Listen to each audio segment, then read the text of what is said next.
People ask me all the time, why do black people vote overwhelmingly for Democrat? And it's true. You can rely upon around 90% of blacks to vote for the Democrat candidate, and it has been that way for a long time. Now, the long answer has something to do with none other than Martin Luther King. But before I go there, let me just say that it's very infuriating that black people are constantly voting against their own best interest.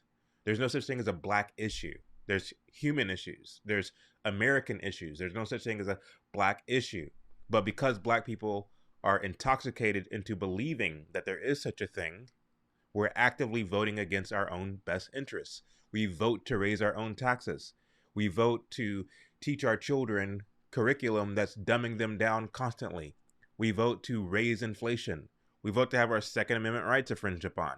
We vote to have our First Amendment rights infringed upon. We vote to have our rights usurped by the government, who we are empowering all the more. The only thing is, a lot of blacks don't realize that that's what they're doing because they're distracted by the notion that how they're voting is furthering the so-called black cause. The question for me becomes, well, what exactly is the black cause and who defines what that is? It's interesting to note that when you consider the people in this country with dark colored skin in our diversity of background, ranging from rural to city to urban to suburban to impoverished to middle class and everything in between, once upon a time, with that diversity of background came a diversity of opinions with regard to politics. However, the communists, wanting to collectivize the whole of black folks into one body politic, into one monolithic vote, resolved to do so through community organizing, through the civil rights movement, through Martin Luther King, who was all too willing to play the part. It was quite easy for MLK to appeal to poor people with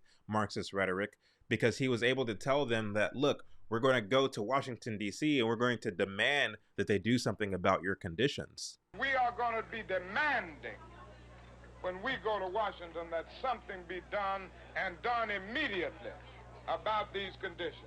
However, when it came to middle-class blacks, he had a bit of a tougher time because they were actually doing quite well in this country. They didn't see what the big deal was all about. The way that MLK appealed to them was twofold.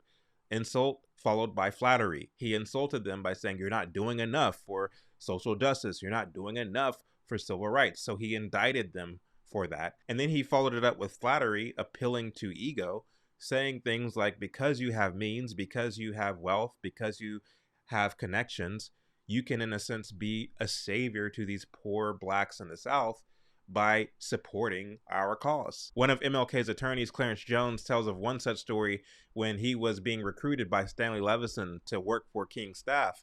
And so King invited Jones to a speaking engagement at a church in an affluent black neighborhood. I answer the phone, a voice on the other end of the phone. Mr. Jones? Yes. My name is Dora McDonald. Yes. Dr. King, he invites you to be his guest tomorrow. He's preaching in the Baptist church in Baldwin Hills. So I go to visit Dr. King in this Baptist church in Baldwin Hills.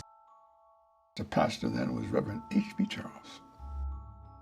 Baldwin Hills at that time, if you were a Negro of any degree of financial success, a doctor, a lawyer, a business person, you probably lived in Baldwin Hills. It was the equivalent of like white Beverly Hills, a Bel Air. So I go to this Baptist church. He's introduced by the resident minister. Dr. King gets up and he says, ladies and gentlemen, brothers and sisters, the text of my sermon today is the role and responsibility of the Negro professional to aid our less fortunate brothers and sisters who are struggling for our freedom in the South. So I thought to myself immediately that this is one smart dude, that he was smart enough to come and choose this place where all these black bourgeoisie professionals were. Just could not have chosen a better audience to give his message. In reality, it had nothing to do with Martin Luther King's being smart as much as it did with the calculated planning and scheduling laid forth by Martin Luther King's publicist, Stanley Levison, who himself was a communist and was merely following the Communist Comintern, which specifically says that it's important for the Negro revolutionary to deconstruct this notion of diversity amongst black people and to collectivize the Negro people into being a kind of agitation against the American system. Tension was within the black community. Some of King's most stinging speeches were to the members of his own community, saying, you spend more money on liquor at your annual convention than you contribute to the NAACP. His efforts had the exact result that the communists and globalists wanted in the name of incrementalism. Never until recently have I really been concerned that I am a Negro. I thought all the while that I was an American. We began to see ourselves not as Americans, but as black or African American.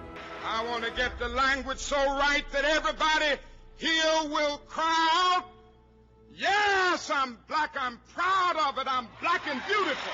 With that identity came a kind of permanent victimhood status where we find ourselves perpetually rebelling against not only America, not only the West, but really all that is good, all that is decent, all that is wholesome.